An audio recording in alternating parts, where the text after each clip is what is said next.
গত কিছুদিন ধরেই দেশের বাজারে জ্বালানি তেলের তীব্র সংকট দেখা দিয়েছে, যদিও সরকার এটি মানতে নারাজ। গত দুদিন আগেই সরকার সব ধরনের জ্বালানি তেলের দাম লিটার প্রতি 20 থেকে 25 টাকা বাড়িয়ে দিয়েছে। তার একদিন পরেই রান্নার কাজে ব্যবহৃত এলপিজি গ্যাসের দামও বাড়ানো হয়েছে।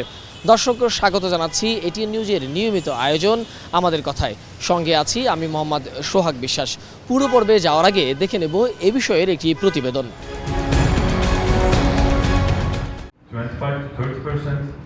জ্বালানি তেলের সংকটে উৎপাদন থেকে শুরু করে সরবরাহ ব্যবস্থা সব ক্ষেত্রেই এখন চাপে গোটা অর্থনীতি। চাহিদার তুলনায় ঘাটতি বেশি হওয়ায় ব্যাহত হচ্ছে উৎপাদনও। এই এনার্জি স্টোরেজ সিস্টেমের উপর আলাদা সেকশন করা হয়েছে এবং বলা হয়েছে, খুব ভালোভাবে এনকারেজ করা হয়েছে এই এনার্জি স্টোরেজ সিস্টেম যেন বাংলাদেশে ইমপ্লিমেন্ট করা হয় সরকারি এবং বেসরকারি খাতে। তো দুর্ভাগ্যের বিষয়, টিল টুডে এনবিআর থেকে এই পলিসির সাথে অ্যালাইন করে কোনো রকম এসআরও বা নির্দেশনা জারি হয় নাই। এমন পরিস্থিতিতে নতুন করে বাড়ানো হয়েছে জ্বালানি তেলের দামও। উদ্যোক্তারা বলছেন এতে বাড়বে উৎপাদন খরচ, যা পরোক্ষভাবে উস্কে দেবে মূল্যস্ফীতি। কারণ তারা মনে করছে এটা মানুষের উপরে জুলুম, এই 15% এই ভ্যাট কালেক্ট করা। তো এটা আমি এই জন্যই বললাম যে ভ্যাট যদি আমরা 15% থেকে কমিয়ে 7.5% করতে পারি, হয়তো দেখা যাবে ভ্যাট কালেকশন অনেক গুণ বেড়ে যাবে। তখন মানুষ স্বপ্রণোদিত হয়ে ভ্যাট হয়তো দিতে চাইবে অনেকে। আমি যদি না জানি যে আমার টাকা শেষ পর্যন্ত গনি মিয়ার বালিশের ভিতরে যাবে, আমি কেন ট্যাক্স দেব? আমি যদি জানি যে আমি টাকা ট্যাক্সও দেবো, আবার আমার ছেলেকে ওই স্কুল শিক্ষক পড়াবে না পড়িয়ে আমাকে কোচিংয়ে দিয়ে যেতে দেবে, আমার কষ্ট বেড়ে যাবে বা আমার পারচেসিং পাওয়ার কমে যাবে। সুতরাং সরকারকে একই সাথে এটাও বলতে হবে যে আমার এই রেভিনিউ আর্নড হবে এবং সেই রেভিনিউটা এইভাবে যথাযথভাবে ব্যয় হবে। এটা না জানা পর্যন্ত কিন্তু আস্থা তৈরি হচ্ছে না। বক্তারা বলেন, ভ্যাট ট্যাক্স বাড়ানোর ফলে একদিকে পণ্য মূল্য বাড়ছে, অন্যদিকে মানুষের ক্রয় ক্ষমতা কমছে। আমরা করে কি যে কোনো 2-3টা কোম্পানির উপরে এটার আমরা ইম্পোজ করতে চেষ্টা করি।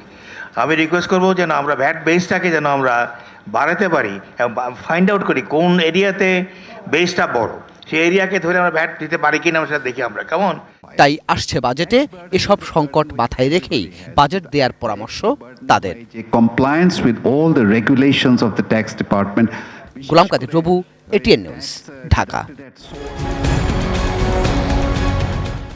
দর্শক, দেখে এলাম প্রতিবেদনটি। এখন দেখব এ নিয়ে কি ভাবছে সাধারণ মানুষ। সবকিছু মিলিয়ে জনজীবনের অবস্থা খুবই ভয়াবহ। আজকে আমি সকাল 7টা থেকে লাইনে দাঁড়িয়ে আছি তেল নেওয়ার জন্য। তেল কখন আসবে এর কোনো হিসাব নেই, কিন্তু তারপরেও আমার তেল নিয়ে যেতে হবে। নতুন সংসার জীবন শুরু করেছি, সেইখানে প্রথমেই ধাক্কা খাইছি, গ্যাসের দাম বেড়ে গেছে, ইনকাম তো কারো বাড়তেছে না। গতকাল সংসদে দাঁড়িয়ে বলছে যে গ্যাস 12 বছর মজুত আছে, তার মানে মজুত থাকলে এত বাড়ানোর উদ্দেশ্য কি? বিগত সব সরকার অতিক্রম করে 525 টাকা বাড়িয়ে 1940 টাকা করছে। এটা কি মানুষের সাথে বৈষম্য না? অবশ্যই বৈষম্য। তো আমরা চাই এটা সরকারের মনিটরিং করুক এবং সহনীয় পর্যায়ে আসুক। তেলের দাম বাড়তে যেটা ঊর্ধ্বগতি হয়, 1 টাকা থেকে 2 টাকা পার লিটারে বাড়লে এটার আমাদের ভোগান্তির শেষ থাকে না। এটা শুধু গাড়ির উপরে প্রভাব পড়ে তা না, আমাদের নিত্য প্রয়োজনীয় খাবার যেগুলো আছে, শাক সবজি ফলমূল নিত্য বাজার যা আছে সবগুলোর উপর এগুলোর দাম বেড়ে যায়। তো এটা সাফারার কারা? আমরা সাধারণ জনগণ যারা আছি তারা। তারপরে আসেন এলপি গ্যাসটা কত? সরকারিভাবে এটা প্রাইস দেয় 1260 টাকা। আমরা যারা হ্যান্ড টু হ্যান্ড আমাদের হাতে এসে পৌঁছায় করা কততে, সেটা দেখা যাচ্ছে সেটা আমরা 2022 আমি লাস্ট কিনেছি 2000 টাকা দিয়ে। Is it possible? আমার মাসে 2টা লাগে, আমি কিভাবে কাভার করব? সর্বসাকুল্য ভাই আমরা ভালো অবস্থায় নাই। প্রতিদিন আসলে কিন্তু সকালে পাই বা 11টা-12টার ভিতরে দিয়ে দেয়, কিন্তু আজকে একটু বেশি লেট হইতেছে আর কি। মনে করেন সব কাজ ফালায় আসলাম, আশায় তেল পাইতেছি না, এই আর কি। তো এখানে আর কি অনেক কষ্ট হইতেছে এই গরমের ভিতরে। হ্যাঁ, এই সারারাত না ঘুমায় আরও অনেক টায়ার্ড। এই কারণে আমাদের আর তেমন কিছু বলার নাই। এটিএন নিউজের নিয়মিত আয়োজন আমাদের কথা অনুষ্ঠানে সবাইকে স্বাগত। চাঁদপুর থেকে সাথে আছি বিল্লাল ঢালি। জ্বালানি তেলের পর বৃদ্ধি পেয়েছে এলপিজির দাম। কি ভাবছে সাধারণ মানুষ, শুনবো তাদের কথা। এই যে বর্তমান সিলিন্ডারের দাম বাড়ছে, তারপরে তেলের দাম বাড়ছে, তারপরে দেখা গেছে ময়দার দাম, চিনির দাম, বিভিন্ন ইয়ার দাম বাইরে গেছে গা। এই কারণে আমাদের যারা সাধারণ মানুষ এদের কিন্তু ভাই অনেক ক্ষতি হইতেছে। কারণ এইভাবে জিনিসের দাম বাড়লে আমার দেশের জনগণের অবস্থা শেষ হয়ে যাবে। কদিন পরে যারা সাধারণ মানুষ, কিছুদিন আগে দেখলাম ভিক্ষুক উঠিয়ে দিয়েছে, অন্তত ভিক্ষুকদের আরো বেশি নেমে দেবো গা। যারা মধ্যবিত্ত আছে এরা কোনোরকম তুললে বলে ঘরে বয়ে থাকতে পারবো খিচ্চা মিচ্চা, আর যারা একদম নিম্ন এরা রাস্তা নামানো ছাড়া কিছু হইব না। সমস্যা হচ্ছে না, আমরা সাধারণ আয়ের মানুষ, সাধারণ রুজির মানুষ, সংসার কার্য করতে তো আমরা হিমশিম খাচ্ছি। তারপরে গ্যাসের দাম, সিলিন্ডার কদিন ভিডিও বাড়ে, এগুলা তো আমাদের খরচ বাড়তে আছে না, রুজি কম, ইনকাম কম। আমাদের তো বেতনটা আর বাড়ে নাই, হঠাৎ করে গ্যাসের দাম বাড়ছে, একটা জিনিসের দাম বাড়ছে, এগুলা খরিদ করতে আমাদের জন্য যথেষ্ট ব্যাগ ফাইতে হইতেছে। এছাড়া যারা দিন মজুর, এদের জন্য আরো কঠিন অবস্থা। দিন মজুর, তাদের তো আর বেতন, দিন মজুর তারা যে ইনকাম করে, দৈনিক যে ইনকাম করে, ইনকামের উপর ভিত্তি করে হঠাৎ করে একটা জিনিসের দাম বেড়ে গেলে তারা তো না খাইয়া থাকতে হয়, মানে তাতে তো সেইভাবে সংকুলন হচ্ছে না। এটিএন নিউজের নিয়মিত অনুষ্ঠান আমাদের কথায় ঝিনাইদহ থেকে ইমন হাসান স্বাগত জানাচ্ছি। জ্বালানি তেলের পর এবার বাড়লো এলপিজির দাম। এ বিষয়ে ঝিনাইদহবাসী কি ভাবছে চলুন শুনে আসি। আমি তো একজন যেহেতু একটা নিম্ন আয়ের মানুষ, সেই ক্ষেত্রে আমার জন্য খুবই কষ্টকর।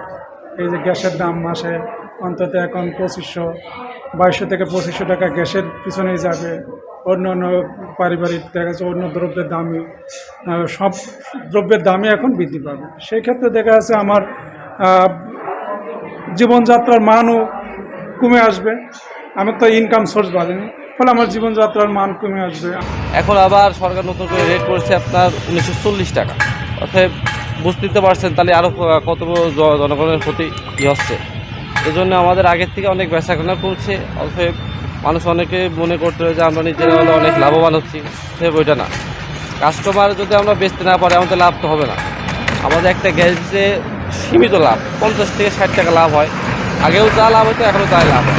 অর্থাৎ আগের থেকে অনেক বেচাকেনা কমছে, আমাদেরও সমস্যা হচ্ছে। মরার উপর খাওয়ার ঘা হয়ে গেল, কারণ আমাদের সাধারণ জনগণের কোনো আয় রুজি বাড়ছে না, কিন্তু তেলের দাম এবং গ্যাসের দাম বাড়ানোর পরে খরচ বৃদ্ধি পেল। সুতরাং আমাদের জন্য এটা খুবই কষ্টকর এবং আমরা নতুন সরকারের কাছে এটা আশা করিনি। আমরা চেয়েছিলাম যে আমরা একটু স্বস্তিতে থাকবো, শান্তিতে থাকবো, কিন্তু আমরা ক্রমান্বয়ে আমরা খুব দুরূহ অবস্থার মধ্যে পড়ে যাচ্ছি, যা আমাদের জন্য খুবই কষ্টকর এবং বেঁচে থাকা মুশকিল হয়ে যাবে। গ্যাস আগে কিনতাম 1200 টাকা, পরে 1700 টাকা, 1900 টাকা, 2100 টাকা। সরকার যেভাবে রেট বেঁধে দিয়েছে, তারপরে দোকানে আরও 300 টাকা বেশি, সরকারের রেটের চেয়েও 300 টাকা বেশি। এই অবস্থায় তো আমরা এখন বর্তমানে গ্যাসের চুলো বন্ধ রেখে একবেলা রান্না করি, 3 বেলা ভাত খেতে আছে। এই তো বর্তমান পরিস্থিতি। এতে সরকারের দৃষ্টি আকর্ষণ করছি গ্যাসের দাম আরও কম করা যায় কিনা। এ দেশে অধিকাংশ লোক গরিব মানুষ, যা ইনকাম করে, ইনকাম করার পরে যদি কম দিই, চাইল কম দিই, কম খাই, কিন্তু গ্যাস কখনো কম দিলে চলছে না। গ্যাসের যে ঊর্ধ্বগতি দাম মানে দিনের পর দিন বেড়েই চলেছে। এতে আমরা অস্বস্তিকর পরিবেশে আছি। মনে করেন কি যে এই তো কয়েকদিন আগে লিটারে গ্যাস বেড়েছে 20 টাকা করে, আবার আজকে গ্যাসের দাম বৃদ্ধি, গতকাল তেলের দাম বেড়েছে। মানে এভাবে যদি গ্যাস তেলের দাম বাড়তে থাকে তা আমরা তো আসলে এভাবে চলতে পারবো না। জ্বালানি তেলের পর এলপিজি গ্যাসের দাম, এরপর সব ধরনের পরিবহন খাতেও ভাড়া বাড়ানোর একটা চেষ্টা। সাধারণ মানুষ বলছে সরকার অন্ততপক্ষে ভাড়া বৃদ্ধির এই প্রচেষ্টাকে যেন নস্যাৎ করে দেয়। দর্শক দেখছিলেন এটিএন নিউজের নিয়মিত আয়োজন আমাদের কথা। এতক্ষণ সঙ্গে থাকার জন্য ধন্যবাদ। আবারও দেখা হবে অন্য কোনো দিন, অন্য কোনো পর্বে। সেই পর্যন্ত ভালো থাকুন, নিরাপদে থাকুন, এটিএন নিউজের সঙ্গেই থাকুন।